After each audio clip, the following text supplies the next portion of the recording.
This is Ani, Nasco, and me, Kao, and we are the event dashboard team. So I will start with one simple fact. Here at Babson, by the end of each day, we fill down these feedback forms for doing evaluation of the whole day. So we found actually a very huge problem with event organizers who use still paper-based feedback. Because first of all, it's difficult to read the comments.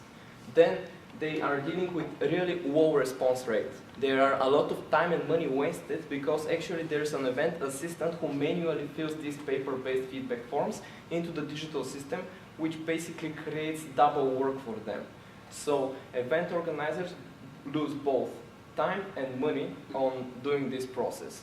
So what we actually do is we digitalize this process and we make it fun.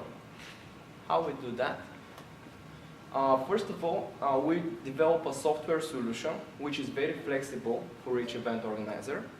And we have a very creative user interface which is different than our competitors.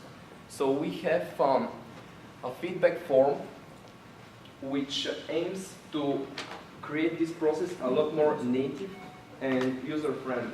So as you can see, for example, if the lecturer is G, we have his picture here, and audience can evaluate him according to his presentation and content of the presentation.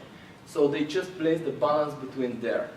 We have several models like this, and you can just with the touch of your fingertips place, for example, how engaged you were during the beginning, the middle, and the end of the session. You can draw a line here which describes how engaged you were, which basically replaces several questions.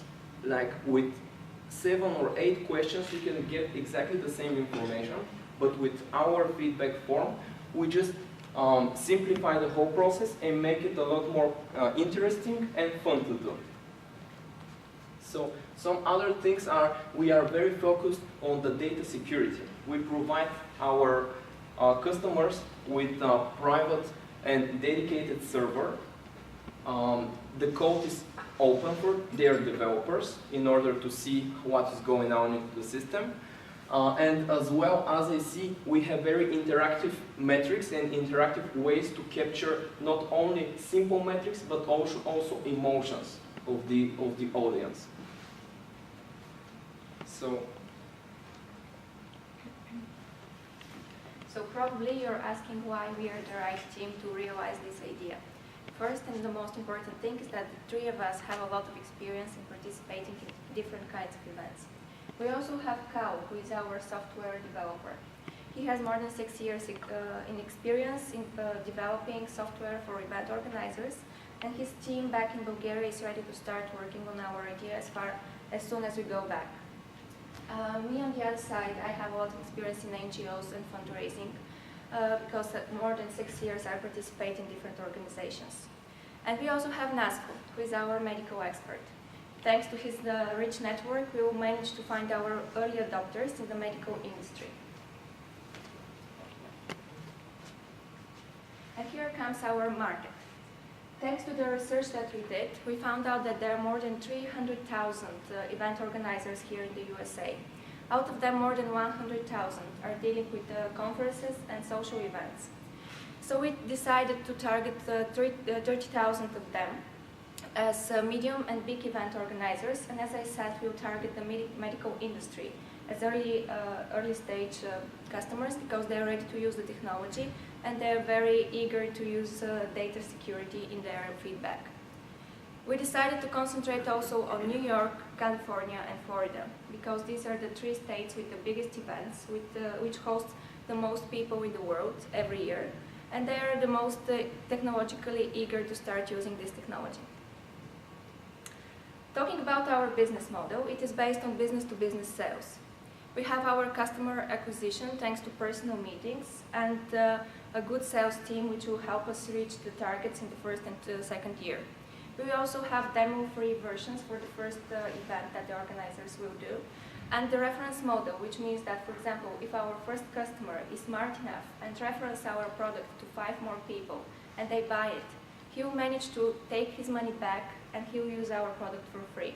which is both win-win situation for our customer and for us as well. Our revenue stream includes three main things: the license fee, which is $3,000, and the customization fee and maintenance fee. Because as we can see, the business model is based on self-improvement.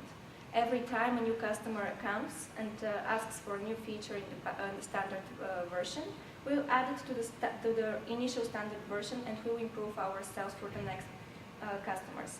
That is why we'll become better and better in the future with each next customer, and this will be included in the maintenance fee as an update. Here comes and the financial part. We decided to aim the first year at 0.1% of the market because this will lead us to 30 customers. This will result in more than $99,000 in the first year, which will be a good start for us because, as you saw from the business model, the biggest cost will be only in the beginning. After that, for developing the software. After that, it is logical that this revenue will continue growing, and we'll manage to have our break-even in the third year. We'll expand our market with 1% every year, and at the end of the fifth year, we'll have more than $5 million revenue. Okay, so we did our homework, and here are the competitors, of course. The biggest one is SurveyMonkey. Right now, their value is estimated over $1 billion. The interesting thing about them is that they have a policy of constantly acquiring new companies, and in the past several years, they acquired a lot of their biggest competitors. They acquired companies which offer surveys and feedback via the phone, other alternative methods of giving and receiving feedback. Qualitrix and Cevent are also big players in this game, but as you see, we have some features which separates them, which we separate from them. So, for example, we have this exciting user interface, which you can see and experience. None of them currently have anything like that. They have just mainstream questions, ABC answers, but it's just not interesting, and they just cannot beat the low response rate. Interactive board is something else we considered. So let me explain. For example, I'm an event organizer, and by the end of the day, I spent like the last 15 minutes, I opened this interactive board on the projector, and I say to everybody, okay, you need to fill the feedback forms, and there is a progress bar there calculating how many people open the feedback form, how many people are currently filling down the feedback form, and how many people have finished this feedback form. So as when you browse over the feedback form, it basically says you, okay, 3 people now completed it, 4 people, 5 people, and there is like something like event for the whole, and they all need to reach this target for filling 100% of response rate. So by this time, with this 15 minutes, we basically spent save a lot of time for the event assistant later on, and for example, he or she may think how they can improve instead of just manually add paper-based feedback form into a digital system and slow down the whole process. So our milestones are, first of all, to finish our prototype. You can see that now we have a feedback form with 2 modules ready, but we plan some other interactive features as well. We need $3,000 in order to finish up with our prototype to be good presentable in front of customers. Then our next target is $50,000, which we will spend for both finishing up the software solution and investing some money into a sales guys, because business to business requires very, very strong sales team. Then, in the near future, after a year, we plan to expand even further with $300,000, which we're roughly estimating for reaching other targets than California, New York. And maybe later on, within 2 years or 3, we will try to expand in the United States, which will require roughly around $1 million in order to conquer or to try to marketing this and increase our sales power. So once again, we digitalize paper-based feedback while making it fun. We are the Event Dashboard team. Thank you very much. Thank you. You're 5 seconds left. We changed the slogan 5 times yesterday. Actually, we digitalize feedback and make it fun. What was your other slogan? We digitalize feedback while making it fun. You said paper black. It's very complicated. We need to simplify it even more. Your floor. So one, I thought was a very cohesive presentation. I think you hit a lot of points in a short period of time. I think the main thing we look for in these kind of situations is, did you describe a problem? Did you come up with a solution? Did you tell me how you compete? And did you tell me why you're going to win? Like, those are the kind of core things we got to get to. So I gave you check marks on most of those. I don't yet understand the why I'm going to win part, but we can get there. The things that I thought were clear was, you described the problem and the solution. You gave us a good overview of the market, but you didn't tell me what you're going to do to really be effective at winning. I get that there were a couple of big competitors, but this is also an industry that is very, very fragmented, because there's feedback for lots and lots of different things.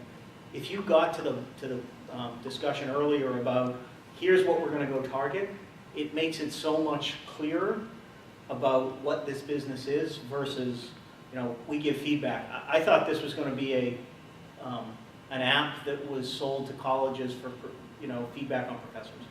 And it was just because you used an example, right? So the example was good, but you need to immediately tell people, this is who we sell to, this is the problem we're going to solve. It just wasn't, that part of the flow wasn't great. The other thing I'd tell you is that a couple of things that I thought were places where you could focus.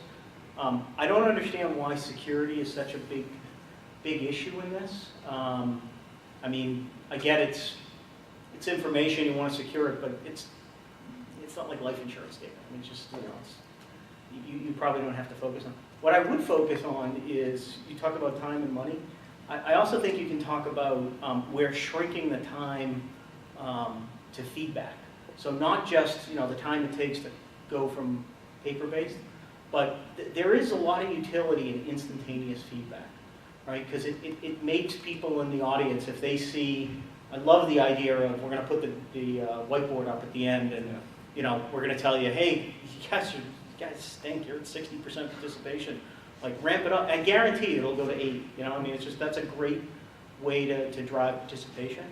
But you need to be clear on what the value of this feedback is, and why a company wants this. The last thing for me was just, you're selling to the event organizer. Is this correct? Yes. Okay. So you have to be a little bit more clear, I think, in the market opportunity, because you were telling us about all the people that go to these events, right? How many events there were. I think you got to figure out in your business model, is there a way that you sell to the event organizer, but there's an engagement fee, right? To me, the model won't work at $3,000 an event, plus some maintenance and setup fees and stuff like that. I think you really have to end up charging in some way for the utilization, so it doesn't have to be per device, but number of questions per month or whatever it is. And the other thing is, I didn't see anything about customization for the customer. Like, the customer you want to be able to tell them, you can do a question on the fly, right? That's the kind of stuff where that instantaneous feedback is really, really good. So those were my quick thoughts. Thank you very much. Yeah, just in terms of what he just walked through, sort of additional points would be, first of all, I thought you did a good job sort of the presentation. What I would focus on is, at this stage of the game, it's really an extreme focus on what the target market is. And don't pick all these markets. You got to focus on one particular market and sort of address that market, figure out what the customer pain is, get some reference type customers, etc. You've mentioned sales team quite a bit. My experience, I've started a couple businesses myself, and then also a lot of my buddies are entrepreneurs themselves. At this stage of the game, you all are the salespeople, because you typically bring in salespeople when the economic model, the revenue is sort of kicking. You know, no one wants to join a company, especially in sales, when they can't sell anything yet. The product's not ready. There's not even a quota they can hit, and then it wreaks havoc in the business culturally. So you all are the salespeople, and you know, sometimes people think salespeople have unique talent. You know, everyone is very scrappy, and I'm sure you all could sell very well. I think you're going to have to refine the go-to-market, and you know, there's sort of a lot of areas where you can do that. But I think in this particular business, and this would be great to hear sort of Paul's thoughts in terms of, you look at different freemium type models. So how do you gain market share very quickly, and sort of, you know, in the near term? And there's different sort of models associated with that. And you know, what I'll do after this, if you send me your emails, I can send you a great presentation by a couple of sort of experts sort of in the freemium model, have done, you know, started various companies and sold them, etc. So that's something to sort of think about. And in terms of the competition, I think it's always helpful, especially when you're pitching venture investors, to really give them sort of a detailed matrix, because it gives investors the understanding that, okay, this team really knows the competition. They have a very good idea of how our products sort of compare to their products and what's the unique differentiation. And I think that's always helpful. But I think overall, it's an interesting solution. You know, I was thinking out loud in my brain, sort of the pharmaceutical industry. There are a lot of presentations that happen, and they actually, and I know this because my wife works for Sanofi, and she has a PhD in pharmacology, and she's always, you know, off to these sort of various speaking engagements. And there's a number of people that come to her. I don't know why. She never invites me, but literally right after, she has to get feedback from all the attendees, and they want that feedback immediately. Meaning her employer, which is Sanofi. So that's something to sort of think about. You know. So just a couple of things. One, the freemium model, I wouldn't be a fan of it here. And the reason is I don't think the market's big enough to support that. Second is, you know, I was thinking about how you insert right to your go-to-market point. You need to go figure out who the event registration people are, like Cvent and guys like that, because the registration is where you capture all the meaningful data about people. There's tremendous value in that. It's the second order derivative of that you guys are, right? Which is, okay, now we know who you are. We force you to download an app to register. A little tricky, but with big conferences, you can force people to do that, and they, you know, wipe it after the event, or you can auto wipe it for them. But if you can be the you know, the partner that does the follow-up and somebody else does the registration, you're going to really make big strides towards solving your go-to-market problem. Because this is really hard to go in and tell people, look, you know, post-event, tell people to download stuff, or, you know, post-speaking, tell people to download stuff on their phone.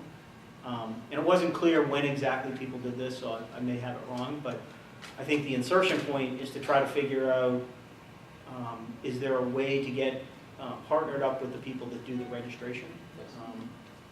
And then there was one other point. I forgot what it was.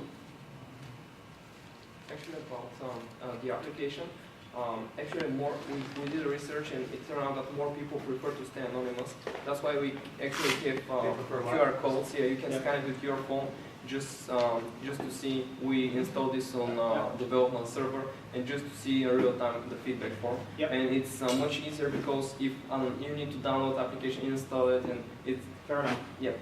And that's why. And actually, another thing is that $3,000 are paying only once, not per event. So they pay once, and they receive the complete software solution. And then there are other taxes. For example, within a few months, if we improve, we can upgrade their software to version 1.2, let's say. We can customize it. Maybe we didn't say that clear enough, that we can actually tweak the algorithm the big competitors, they have freemium models and all kind of stuff, but you cannot really customize the What's core. the algorithm that's in this? The algorithm, I mean the various infographics and the ways to receive the information and how it is displayed into the event organizer dashboard, basically. Got it. Yeah, they have a lot of settings to adjust that, to change questions, but they cannot, for example, completely change something or do something very differently from the main product. Yeah, thank you very much. Good luck with it. Thank you.